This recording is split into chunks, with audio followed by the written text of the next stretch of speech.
大家好，今期呢，我又想介紹另外一篇外交事務雜誌嘅文章，佢個標題叫做 Underestimating China， 低估中國。不過喺介紹呢篇文章之前呢，我覺得係要做啲鋪墊嘅，我就會用經濟學人嘅封面作為鋪墊，因為經濟學人呢往往反映咗西方點樣睇世界各國政經表現嘅。22年5月就係呢個封面啦。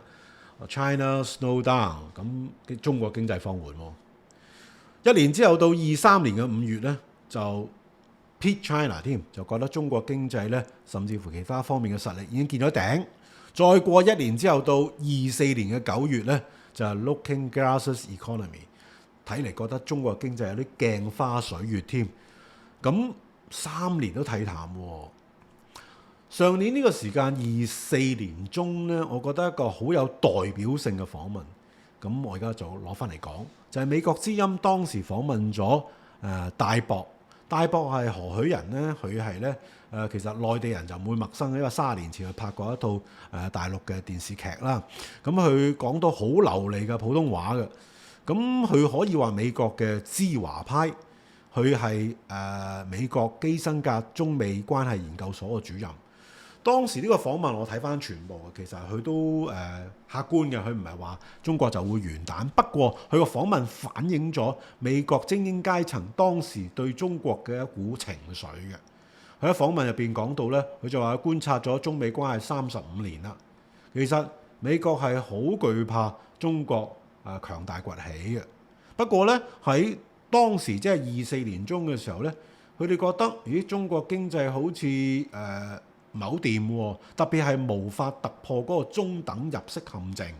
咁所以呢，佢就覺得，咦，美國好似得緊分喎，而美國人亦都覺得稍為安全咗啲。不過半年之後呢，情況就有啲變化啦。咁大家都知道啦，就係中國嘅DeepSeek 嘅 AI 聊天機械人呢，就橫空而出嘅，咁震驚咗西方。咁經濟學人嘅封面呢，亦都出咗一期咁樣叫 China Slim， 即係好似傾斜翻中國少少喎。不過呢，睇翻隻手臂呢，就美國好似粗壯啲嘅。4月初，特朗普掀起第二輪嘅貿易戰嘅。咁經濟學人嘅封面睇到呢，就係雖然佢係話呢個係北京嘅觀點，但係佢都有某程度係相信呢，今次嘅貿易戰可能係 make China great again， 而唔係令到美國 great again。當時呢，經濟學人亦都有文章係關注到究竟中國嘅稀土嘅威力嘅。不過呢，佢亦都喺文章顯示佢訪問咗美國國防部一個消息人士嘅。美國當時係覺得唔會因為稀土短缺呢而有咩影響嘅。不過事件好奇怪喎，到5月中嘅時候，大家都記得咧，日內瓦嘅時候突然之間個口頭協議就係90日凍結，結果咧美國嘅高關稅由145減翻去30啦，而中國125亦都減翻去10嘅。當時經濟學人發問就話：咦，點解無啦啦美國會俾個咁筍嘅雕中國呢？咁事件慢慢就啲信息開始披露出嚟啦。金融時報有文章咧，就喺幾日之後應該陸續發表啦，到5月中咧就係好強調中國今次嘅稀土限制咧係擊中咗美國嘅命門嘅。咁佢列舉咗圖謀並謀啦，基本上有8種嘅主要嘅稀土嘅出口咧，8-9成都靠晒中國。如果呢個情況繼續係限制嘅話，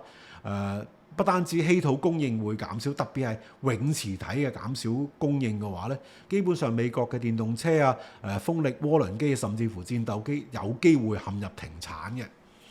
咁結果咧就好快到6月初咯，雙方面有第2次嘅會談，就喺倫敦。今次係達成咗所謂框架性協議，而經濟學人形容咧，雙方都係叫做 have spooked each other， 即係互拋。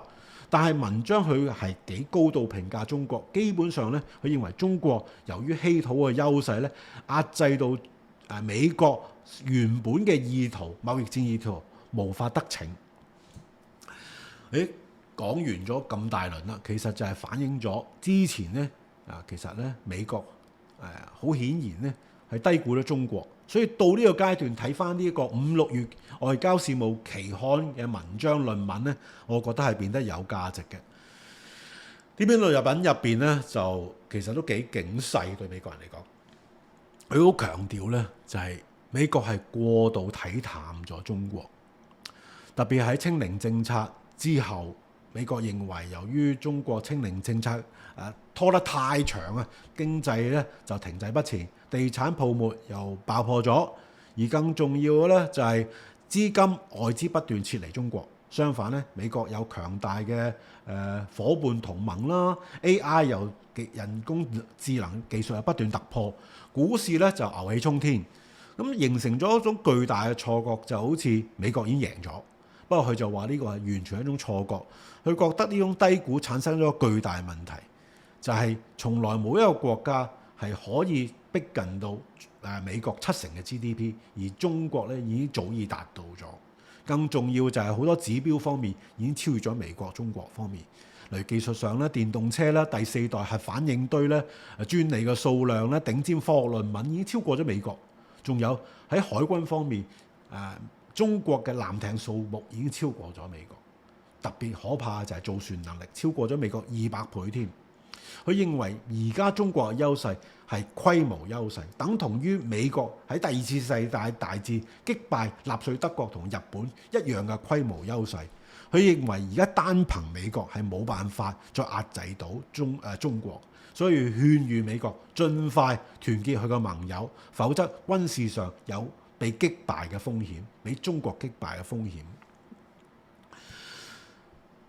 或者一個咁沉痛嘅反省之下咧，其實咧西方咧都唔係傻嘅。咁咧經濟學人其實喺5月初嘅時候都發文，要盡快諗啲辦法咧，擺脱中國嘅稀土壓力。包括第一個方面就係研究啲新技術，就唔需要用稀土，已經做到一啲好強嘅永磁體新嘅科學方法。另外咧就係沿用舊路嘅，就係揾稀土啦，跟住喺美國生產。經濟學人嘅評估3至5年，美國有機會擺脱呢個困局嘅。咁我調翻轉嚟諗喎，換言之講，中國而家呢個稀土嘅戰略空窗期都係得3-5年啫。呢3-5年，美國進一步嘅打壓就會變得比較減弱咗，因為起碼有個命門啊嘛。就而家就喺中國手上面就係稀土嘅。不過咧，調翻轉亦都要注視就係中國近年嘅人均 GDP 嘅增幅，好似呢個圖嘅下邊嘅綠色巴咁咧，其實係放緩得幾明顯嘅。咁中等入息陷阱係咩意思呢？簡單嚟講呢，你要突破咗佢，成為高收入國家持續幾年，咁呢就好難再跌翻落去噶啦。而家個中等入息水平呢，喺25年嘅評估呢，大概係14,000蚊美金至到14,500，而中國呢係未破呢個數字，估計今年就啱啱好喺呢個數字徘徊。換言之講，未來幾年就算 keep 住有5%嘅 GDP 增長嘅話，都係啱啱突破。所以呢幾年咧，對中國嚟講咧，可以話十分關鍵。如果利用得好，持續高於呢個數字嘅話咧，可能就會令到美國精英階層漸漸相信喺經貿上面係冇辦法打敗中國，進而放棄對中國嘅敵對態度嘅。其實都係相關嘅，有陣時咧歷史總係有幾分相似。中國嘅曆法咧就係60年為一甲子。兩個甲子都係行同樣嘅年份嘅，例如今年咧叫乙巳年，120年前咧兩個甲子之前都係乙巳年，而當時咧1905年咧喺東亞就爆發咗一場重要嘅海戰。嗰場海戰咧就係日俄戰爭嘅一部分，對馬海戰役。1905年嘅5月咧，日本嘅海軍咧大將東鄉平八郎咧。採用咗佢個參謀嘅策略啊，秋田真之嘅策略咧，就係用 T 字形佔據 T 字形嘅上軸，集中所有嘅大炮咧，就向俄羅斯嘅艦隊，由波羅的海改名為第2太平洋艦隊，遠道而嚟喺對馬海同日本發生交戰嘅。當日係5月27號嘅晏晝1點55分。東鄉平八郎發咗一個訓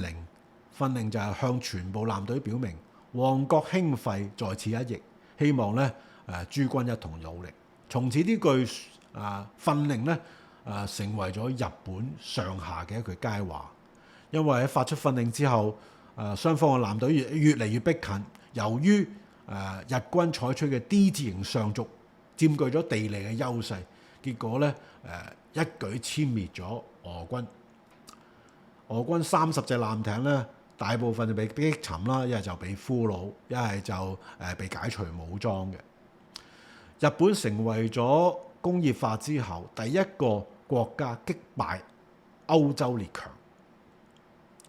而呢一句王國興廢在此一戰咧，就確實成為咗好多後進國最關注嘅一句啟示嘅。120年之後，呢句咁嘅王國興廢在此一戰可以適用於中國，亦都可以適用於美國嘅。雙方都利用緊而家嘅手頭上各方面嘅資源啦，等等，去爭取個 T 字型上續嘅優勢。講到呢度呢，我時間都差唔多啦，不如今期就暫時以此為結，下次再會。